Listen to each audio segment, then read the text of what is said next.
Well, welcome. This, I think, is episode 17, and honestly, I've forgotten what day number it is of the lockdown, but here we are again.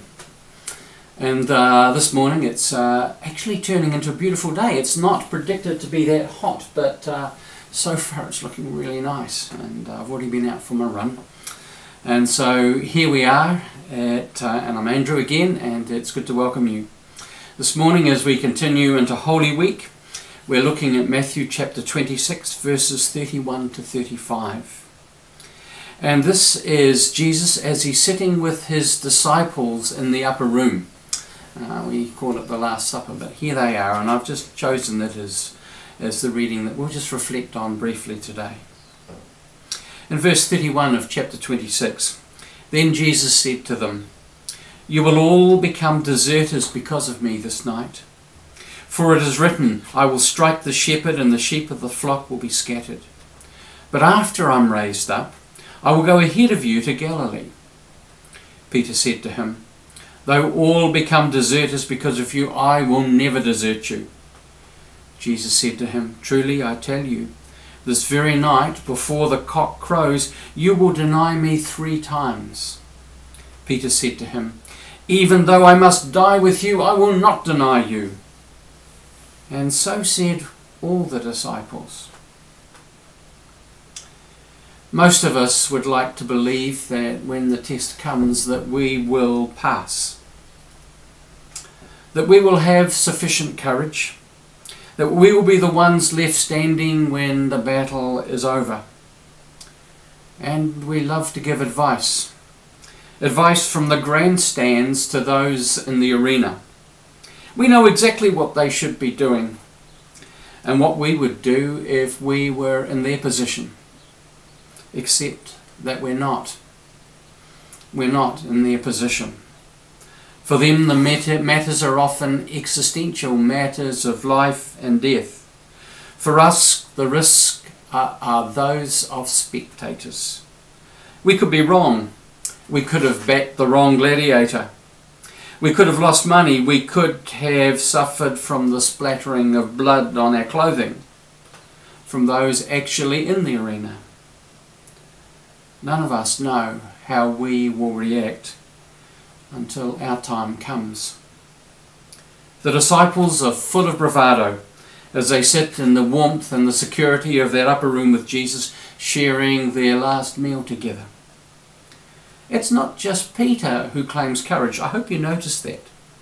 And so said all the disciples. They all said the same. And we're about to find out which of them are found wanting.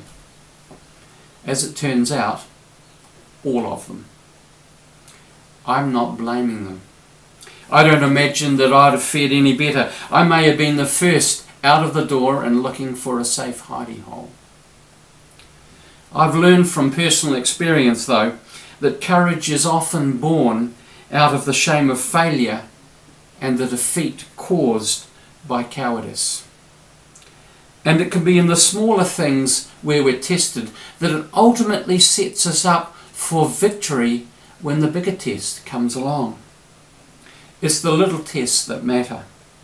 They point to character, and they point also to the defects in our character, and are likely pointers to what might happen when the cataclysmic actually occurs. They can also be correctives, things that adjust us and our expectations of ourselves and seeing how we might want to change. And they can strengthen our spines for the next challenge that we face. When I was 16 years old, this is one of those things I remember very clearly. We had a bathroom that had been converted into a bedroom at the back of the house, and I slept in that. It was at the weekend. It had hard walls, so sound tended to resonate within it. And I always slept with the window open, and that night at about 2 o'clock in the morning, there was a massive crash outside our house. We lived above the road.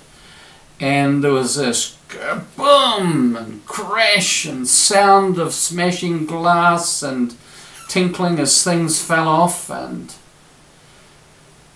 I heard it as it reverberated around my room.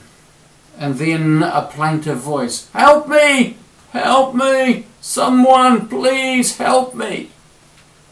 Someone, I think they were drunk, had crashed into one of our cars that was parked at the side of the road. What did I do?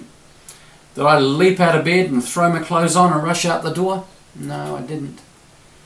I pulled the blankets over my head and closed my eyes and put my fingers in my ears and pretended to be asleep. It was just too scary. It was just too hard. I didn't know what I was going to find when I went out there. I didn't know if I was going to be faced with dead bodies, which I'd never seen before. I didn't know if I'd be faced with mangled and twisted human frames. And I didn't want to find out. I was scared. And so I pretended to sleep through it all. Well, that had consequences for me. That left me with a profound sense of shame.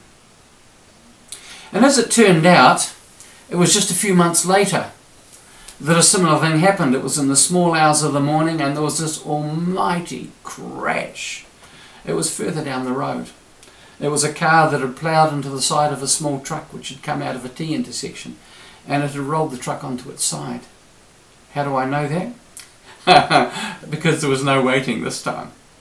I wasn't going to repeat what happened last time round. I was out of bed so fast. I had some clothes and shoes on, and I was out the front door and down the road, and I was actually the first on the scene.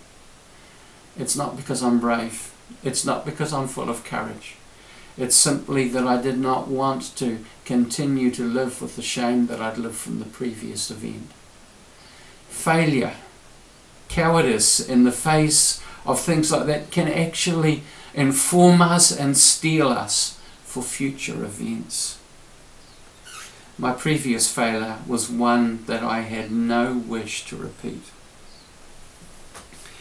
We may not know how we will react or respond in the face of threat or of challenge. Yet one thing I'm sure of, and that is that Jesus doesn't abandon us when we fail. As he stepped out toward the cross, his purpose was clear. This was for all of us. He's doing this for his disciples of his day, and he was doing it for his disciples of our day.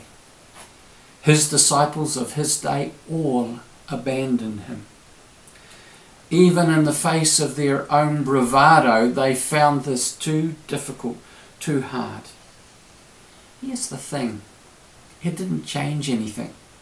Jesus went ahead just the same.